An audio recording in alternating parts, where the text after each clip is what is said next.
Hey, what's up, everybody? Welcome back to News Dose, and as we head into the weekend, we have some interesting topics for really all of the big three console makers. Apparently, the FTC is back at it again, and they're taking shots at the Xbox Activision Blizzard acquisition. Their goal is apparently still to split them up in a court appeal, but does their newest reason actually hold any weight to it? Well, we're going to get into all of that today, as well as a new Switch accessory that potentially exists for the sole reason that its successor is right around the corner. This could actually indicate a possible new feature for the Switch successor, but to start things off, let's go and talk about PlayStation and their next big first-party game, Concord, and how it is extremely concerning by this point. I mean, okay, to be fair here, there's been signs for a while that this game is facing an uphill battle. But, I mean, the thing is that it just keeps looking worse and worse by the day. They finally revealed its gameplay at their State of Play a little bit over a month ago, and, I mean, right out of the gate, the consumer reaction was not exactly good, and that's putting it lightly here. I mean, just to put things into perspective, it's like to dislike ratio on the official PlayStation YouTube channel, where you would think that it would be more lenient being a first-party game. Well, not exactly, because it sits at 6.7 thousand likes compared to 70,000 dislikes. I'll say that again, 70,000 dislikes. So, yeah, the first impressions clearly weren't too great with this game, but I've seen some people come out and say, well, it might bounce back once it launches its open beta, and then people can kind of form their own opinions rather than basing it off of this trailer. The only problem is that's why I said things have gotten worse for Concord, because its open beta launched yesterday, and as of this recording, its peak high concurrent player count on Steam sits at a grand total of just 2,388 players. That is a terrible outcome for a multiplayer live service game that completely relies on concurrent players. And okay, you can say that this doesn't include the PlayStation user base. Maybe it's performing better on the PlayStation 5, and you know what? You might be right. There might be some truth to that, because we don't know the numbers on PlayStation. But what we do know is that its user rating on a PlayStation is 2.74. That is another clear sign that people are not exactly thrilled about this game and what it has to offer. And I think that's the issue that Concord has run into. This is a game that's probably about 5 years too late. Unfortunately for it, it is yet another hero shooter in a very crowded market. So in order for it to separate itself from the heavy hitters like, Overwatch and Valorant as two such examples, they would really need to do two different things. One is to offer a unique perspective for the genre. You can be a hero shooter, that's perfectly fine, but you still have to offer something new for players to latch onto, and so far, seemingly, it has failed in that offering. I mean, I can't tell you how many times I've seen somebody describe it as another generic hero shooter. So, if it's not original, then their other saving grace would then be to make super likable characters with good designs that fans are drawn to. This is one of the things that really put Overwatch on the map in the first place. Fans absolutely adore the characters in Overwatch. They love their personalities and the way that they look. Characters like Tracer became iconic as soon as she hit the market, and there was so much fan art when Overwatch first launched. But Concord, on the other hand, it doesn't really have that going for it. In fact, one of its biggest controversies has been its characters. So, once again, they can't fall back on that either. And when you combine the two different things, this is the end result. A very concerning lack of fan interest. I think by this point, the only thing that can really save this game is if it can somehow get good reviews. But if it doesn't absolutely just knock it out of the park, with people just raving about it, then we're probably looking at one of the biggest flops of 2024. Let me know, though, if you've played Concord, and if you have, give me your impressions in the comments below. Do you like it? Do you not? Do you think people are being too hard on it? What do you think about the characters? Let me hear your exact thoughts about Concord. Now, let's go talk about Nintendo, because they just announced a new Switch accessory that has fans going crazy online. Not because it's necessarily exciting, but rather because of what it potentially means. Let's just go take a look at Nintendo's tweet, and then we'll talk about it. But it reads, Joy-Con charging stand two-way, a device dedicated to charging Joy-Con controllers, as well as Nintendo Entertainment System controllers for Nintendo Switch, is releasing on October 17th. Now, as soon as this got announced, The comments were filled with 1, why does this thing exist? And 2, why launch it just as the Switch says it's goodbye? I mean, we're expecting a brand new console sometime in 2025, hopefully early in the year. Still crossing my fingers for that.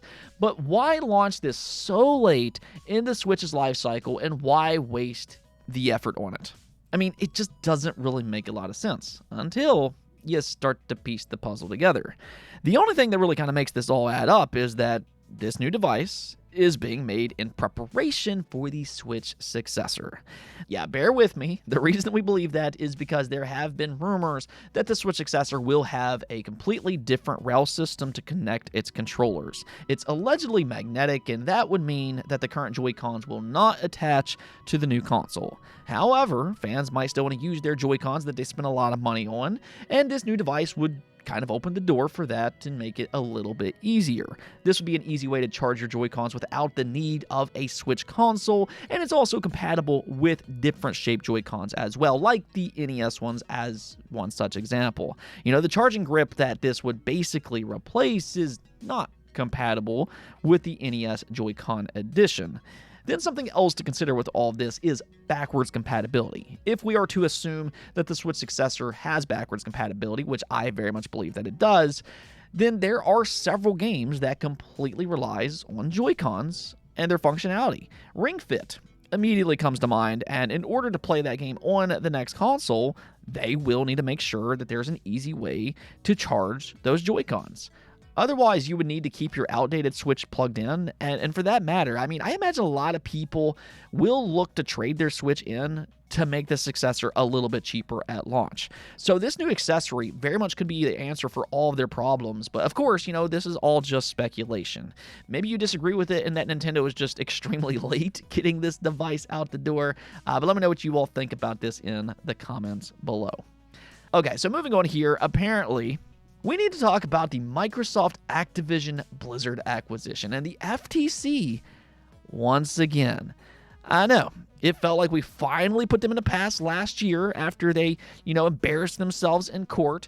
But just like a cockroach, they are absolutely resilient. They're also highly annoying because throughout that case that we covered extensively on the channel, most of their accusations boiled down to nonsensical arguments, and they were basically just kind of throwing things at the wall in the hopes that they would stick. It was honestly a clown trial most of the time, but they are back at it again with a new accusation to throw at the wall. The question is, will it stick this time, and is there a chance for them to break up Activision Blizzard? Well, first, let's just go and take a look at what they're saying. This is for their appeal, and they claim Microsoft's Game Pass price increases and product degradation, combined with Microsoft's reduced investment in output and product quality via employee layoffs, are the hallmarks of a firm exercising market power post-merger. Product degradation, removing the most valuable games from Microsoft's new service, combined with price increases for existing users, is exactly the sort of consumer harm from the merger that the FTC has alleged. Now, one thing that kind of amuses me about this claim is that in the original case last year, the FTC seemingly forgot about us consumers, and their entire argument centered around protecting Sony. Even the judge had to remind them that this is a case about protecting consumers and not Sony. I'll just say that this is a small shift for the FTC. They are actually talking about how this impacts consumers for a change, and to a degree, there is some truth to this statement. Now, I'm not saying that they're going to win. I'll come back to my thoughts about that here in just a second. But what I am saying here is that it is a factual statement that Xbox Game Pass has in fact raised price, and they have nerfed the base tier for future or lapsed subscribers. And if you remember right, Microsoft in court suggested that they wouldn't raise price based on the inclusion of Activision, but there was kind of a catch with that statement. I had to go back and look this up, but this is what they said. Here, the acquisition would benefit consumers by making Call of Duty available on Microsoft's Game Pass on the day it's released on console, with no price increase for the service based on the acquisition on Nintendo and on other services that allow cloud streaming. So they didn't technically say that they wouldn't raise prices at all. They just said that it wouldn't be because of Activision Blizzard specifically.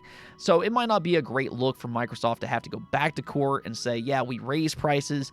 But the thing is the FTC will have a hard time proving that it's because of Activision Blizzard, just because inflation as a whole has caused everything to raise in price. That's not exclusive to just video games. And even if we exclude everything else except for subscriptions, Microsoft can still easily point to pretty much every other subscription, including PlayStation Plus, which is their direct competition, and how they've also raised in price. So I think it would be very difficult for the FTC to put Microsoft on an island when this is happening really across the board with all subscriptions. This will be a very tough argument for the FTC to prove. Now, as for the middle tier being nerfed, I think this is where Microsoft might have a harder time explaining that decision. The one thing that Xbox did make sure to do is that they let current subscribers keep all of their perks, including day one releases in that middle tier, and that might be something that they can fall back on. They can also point to the fact that future Activision Blizzard games will also go into the service day one, just as they said it would in that previous case. That's a clear-cut example of how they've improved Game Pass post-acquisition. So I think when all is said and done, the FTC will still lose this case. They aren't completely wrong this time, but they still have the burden of proof. And can they prove without a shadow of doubt that these are good enough reasons to reverse the acquisition? And I don't really think they have the proof for that, and I just don't foresee that happening. As always, though, and I didn't think I'd have to say this, but I'll cover this case from beginning to end, and as soon as we learn more, you'll be the first to hear. So do make sure to hit that subscribe and bell notification. That way, as soon as I post a new video, you'll be the first to see. Anyways, though, that's going to be it for this episode. Do give me your thoughts about everything that's going on, but until next time, peace out.